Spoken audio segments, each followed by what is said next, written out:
Hitech city. అది కూడా 2 ఏళ్లని negotiate చేసి 14 నెలల్లో కట్టించాం. L&T one of the best monument కట్టారు. ఇప్పుడు కూడా ఐటీ అంటే హైటెక్ సిటీ అనేది మొత్తం వచ్చింది. ఇప్పుడు ఐటీ అంటే సైబరాబాద్ కూడా ఒక నగరమే నిర్మాణం చేశాం. దుబాయ్లో వాడు గుర్తు చేశారు నిన్ను, మేము మీడియా సిటీ స్టార్ట్ చేశాం, మీరు సైబరాబాద్ స్టార్ట్ చేశారని. వాళ్ళది ఆ రోజు దుబాయ్ మీడియా సిటీ, ఇక్కడ సైబర్ సిటీ మనం స్టార్ట్ చేశాం. అందుకే నేను నిన్న దావోస్ నుంచి చెప్పాను, 95 ఐటీ, 2025 AI, అప్పుడు ఇన్ఫర్మేషన్ టెక్నాలజీ, ఇప్పుడు artificial intelligence. That is the journey. ఇక్కడికి వచ్చినప్పుడు మీరు చూస్తే, అందుకనే ఒక్క ఐటీతో ప్రారంభమయ్యి మన వాళ్ళకు ఎవరికి తెలియకపోతే నేను ప్రపంచం అంతా తిరిగి మన శక్తి చెప్పిన తర్వాత ఆ రోజు కంపెనీస్ అన్నీ కూడా హైదరాబాద్ తీసుకొచ్చి 1 by 1 కంపెనీలు తీసుకొచ్చాం. ముందు హైటెక్ సిటీ కట్టాం, దానిపైన మనుషులు తీసుకొచ్చి దాన్ని ఫిలప్ చేయడానికి ప్రయత్నం చేశాం. అదే సమయంలో మీరు ఒకసారి చూస్తే చదువుకోవాలంటే కాలేజీలు లేవని రంగారెడ్డి జిల్లాలో 25 హై స్కూల్స్ లేవు. హై స్కూల్స్ లేని జిల్లాలో 200 ఇంజనీరింగ్ కాలేజీలు ప్రమోట్ చేశాం. దాంతో ఏమైందంటే హ్యూమన్ రిసోర్స్ వచ్చాయి, ఇక్కడి నుంచి ఆపర్చునిటీస్ వచ్చాయి, ఇండస్ట్రీ గ్రో అయింది. అదే సమయంలో ఆ రోజు ఇంగ్లీష్ కూడా మన పిల్లలకు సరిగా రాకపోతే ప్రొనౌన్సియేషన్ అర్థం చేసుకోవడం, అవతలను మాట్లాడితే వీళ్ళు ఫాలో కాలేకపోతే ఐటీ చేస్తూనే ఇంగ్లీష్ కూడా టీచ్ చేశాం. లండన్ నుంచి లెక్చరర్స్ తెప్పించి ఇంగ్లీష్ ప్రొనౌన్సియేషన్ ఇవన్నీ కూడా చేయించాం. అక్కడి నుంచి స్టార్ట్ చేశాం. ఈరోజు నేను గర్వంగా చెప్పగలుగుతున్నా, ఆ రోజు చేసింది జాబ్ వర్క్.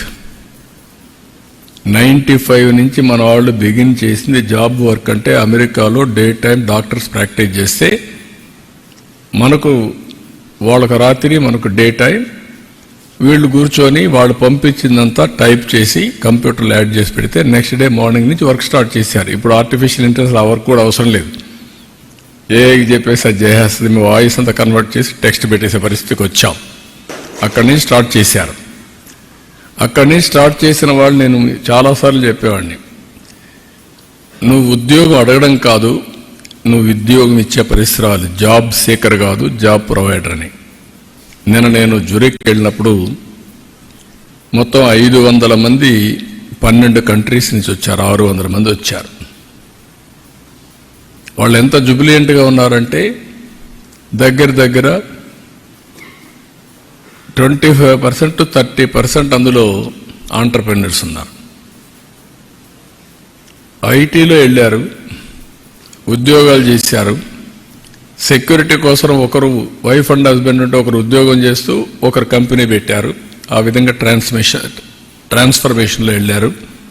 ఈరోజు 25% యూరోప్లో ఉండే పరిస్థితి వచ్చారంటే అమెరికాలో highest per capital income Indians, 30-35% Telugu వాళ్ళు. అమెరికాలో ఉండే అమెరికన్స్ ఆదాయం, తలసరి ఆదాయం $60,000. ఇండియన్స్ అమెరికాలో ఉండే వాళ్ళ ఆదాయం $120,000. 12వ భాష అమెరికాలో తెలుగు. అంటే ఇవన్నీ ఏదో డికేడ్స్, సెంచురీస్ కాదు, 25 సంవత్సరాల చరిత్ర, మ్యాక్సిమం 30. ప్రారంభమైనప్పుడు టేకాఫ్ కాలేదు, 95లో ప్రారంభించాం, 2025 నాటి పరిస్థితి. ఈరోజు మొత్తం నేను చూస్తే 100 దేశాల్లో తెలుగు వాళ్ళు ఉన్నారు. నేను అన్నాను, ఇంకా రాబోయే 5 ఏళ్లలో ప్రపంచంలో ఎన్ని దేశాలుంటే అది డెమోక్రటిక్ దేశాలు కావచ్చు, కమ్యూనిస్ట్ దేశాలు కావచ్చు, లేకుంటే రాజులుండే కింగ్డమ్స్ కావచ్చు, అన్ని దేశాల్లో వీళ్ళు ఉంటారు. ఆ పరిస్థితికి వచ్చారంటే అది ఆ రోజు వచ్చిన విజన్. అందుకే ఈరోజు కొత్తగా ఇంకొకటి స్టార్ట్ చేశాను సిఐతో కలిసి, GLC global leadership centre. Global leadership centre వీళ్ళందరికీ సిఐఐ, ఐఎండి కూడా ముందుకొచ్చారు. ఐఎండి సింగపూర్లో best university in business school. వాళ్ళు వచ్చి ఒక కొలాబరేషన్ చేసుకొని అకాడమిక్ ఇన్స్టిట్యూషన్స్ అన్ని ఐఎండి తీసుకొస్తారు, వరల్డ్ బెస్ట్ ఇన్స్టిట్యూషన్స్ని. సిఐఐ ప్రాతినిధ్యం వహిస్తారు. ఒక మేనేజ్మెంట్ కమిటీ ఒకటి పెడతాం. దీంట్లో టాప్ ఇండస్ట్రియలిస్టులు అందరినీ ఇన్వాల్వ్ చేస్తాం.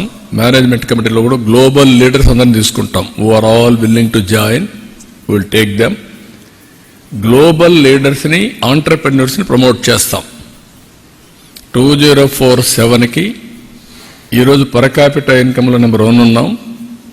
ఆ రోజుకి వెల్త్ క్రియేషన్లో, వెల్త్లో మోస్ట్ ఇన్ఫ్లుయెన్షియల్ కమ్యూనిటీగా ఇండియన్స్ ఉంటారు. దాంట్లో 35% తెలుగు వాళ్ళు ఉంటారు. దట్ ఈస్ మై డిజైర్, నా కోరిక, నా ఆశయం. దానికోసం పనిచేస్తున్నాం. ఇవన్నీ సాధ్యమంటే మన కళ్ళ ముందనే కనపడుస్తున్నాయి. Proof of concept. ఇది సాధ్యం. సాధారణమైన వ్యక్తుల్ని అసాధారణమైన వ్యక్తులుగా తయారు చేయడానికి నేను ప్రయత్నం చేస్తున్నాను. అది జరుగుతుంది. దానికి ఈ ఆర్గనైజేషన్ ఎస్టాబ్లిష్ చేస్తున్నాం. అమరావతిలోనే ఈ కన్వెన్షన్స్ అన్నీ ఉంటాయి. గ్లోబల్ లీడర్షిప్ ఫోరం కన్వెన్షన్స్ ఇక్కడ ఉంటాయి. డిఫరెంట్ కంట్రీస్లో చాప్టర్స్ ఉంటాయి. సిఐఏ కూడా ఇన్వాల్వ్ అవుతుంది. ఇద్దరూ కలిసి దీన్ని ప్రమోట్ చేసి అటు కార్పొరేట్ గవర్నెన్స్, పబ్లిక్ గవర్నెన్స్లో రాణించే విధంగా లీడర్షిప్ను తయారు చేసి ఫ్యూచర్ ఛాలెంజెస్ని సమర్థవంతంగా ఎదుర్కోవడానికి ఏ విధంగా తయారు చేయాలో ఆ విధంగా తయారు చేస్తాం. దీనివల్ల ప్రపంచానికి సర్వీస్ అందించడానికి భారతదేశం ఒక హబ్గా తయారవుతుంది. మీరు ఈ విషయం గుర్తుపెట్టుకోవాలి. నేను అందుకే పదే చెప్తున్నాను, think globally, act globally. Distance is not the constraint. విజయవాడలో కూర్చో, గ్లోబల్ కంపెనీ ఎస్టాబ్లిష్ అయ్యి, విజయవాడలో కూర్చొని వర్చువల్ పనిచేయి. ఫిజికల్గా వెళ్ళాలంటే వెళ్ళేసి మళ్ళీ రావచ్చు. నేను అందుకే అన్నాను మన జురిక్లో, మా యంగ్స్టర్స్ అందరూ వండుకొని మీరు వచ్చా జన్మభూమికి సేవ చేయాలన్నారు. నేను ఒకటే చెప్పాను, జన్మభూమికి సేవ చేయాలి, కర్మభూమికి కూడా సేవ చేయాలి. మీకు ఆపర్చునిటీ ఇచ్చింది, ఆదేశం ఇచ్చింది, అక్కడ పని చేయాలి, ఇక్కడ పని చేయాలి. ఆదేశాలు మీరు రావద్దండి ఇక్కడికి, అక్కడే ఉండండి. Be a citizen. అక్కడే ఉండి మీరు పైకి వస్తే బెటర్ ఆపర్చునిటీ వస్తాయి. ఇక్కడికి వస్తే ఇక్కడ ఉండే వాళ్ళతో కంపీట్ అయ్యి మళ్ళీ మీరు మామూలు వ్యక్తులు అయిపోతారని చెప్పాను. ఒక మదర్ వచ్చింది కొడుకుని తీసుకొని, సార్ మీరేంటి ఇక్కడే ఉండమంటున్నారు మమ్మల్ని, వీళ్ళని, మా పిల్లల్ని, మేమేం కావాలని. నేను చెప్పాను, ఇప్పుడు నువ్వు ఎన్ని రోజుల నుంచి ఉన్నావు అన్న? 3 నెలల నుంచి ఉన్నాను. 3 నెలల నుంచి ఇక్కడ ఉన్నావు కదా, ఒక 6 నెలలు ఇక్కడ ఉండు, ఒక 6 నెలలు అక్కడ ఉండు అంటే షీఈ్ వెరీ హ్యాపీ. అంటే ఈరోజు మన దగ్గర మీరు చూస్తే మీకు తెలియని రెవల్యూషన్ వచ్చింది. గ్రామాల్లో బ్యూటిఫుల్ ఇండ్లు కట్టారు. ఎందుకు? పిల్లలు వచ్చినప్పుడు ఆ పిల్లలు ఉండడానికి మామూలు ఇండ్లలో ఉండలేక పేరెంట్స్ చూసి వస్తారు కాబట్టి మంచి ఇళ్ళు కట్టారు. వీళ్ళు వచ్చేటప్పుడు ఉన్నారు, పేరెంట్స్ ఉంటున్నారు, ఒక కారు కొనిచ్చారు. ఇప్పుడు పల్లెటూరులో కూడా కార్లు వచ్చేసాయి. చాలా హ్యాపీగా ఉండే పరిస్థితికి వచ్చారు. ఇక్కడికి వచ్చినప్పుడు దావోస్ అంటే ఒక మిత్ ఉంది అందరికీ. ఎన్ని ఎంఓయూలు చేశారు, ఎంత డబ్బులు వచ్చాయి, ఇదొక మిత్. ఇది అంటే ఇన్ ది సెన్స్ ఇక్కడుండే ఎంఓయూలు అక్కడ పోయి చేసుకోవాల్సిన పని లేదు. Davos is a place for networking. ప్రపంచంలో 4 రోజులు ప్రపంచం అంతా అక్కడికి వస్తారు. కంట్రీ హెడ్స్ వస్తారు, మినిస్టర్స్ వస్తారు, గవర్నమెంట్సే కాకుండా ఆల్ కార్పొరేట్స్ వస్తాయి. నేను చూసినటివి అనేక దేశాల్లో మాట్లాడాను. ఆ అనేక దేశాల్లో ఉండే వాళ్ళతో మాట్లాడాలంటే, నేను ఆ దేశానికి పోవాలంటే వీసాలు, టైము, అపాయింట్మెంట్లు ఎన్ని అవుతాయి. ఇక్కడ అందరినీ 3 రోజుల్లో కలిసే పరిస్థితి వస్తుంది. 3-4 రోజులు అందరూ కలిసే పరిస్థితి వస్తుంది. ఈరోజు మీరు చూస్తే 3 కంట్రీస్ కలిశాను.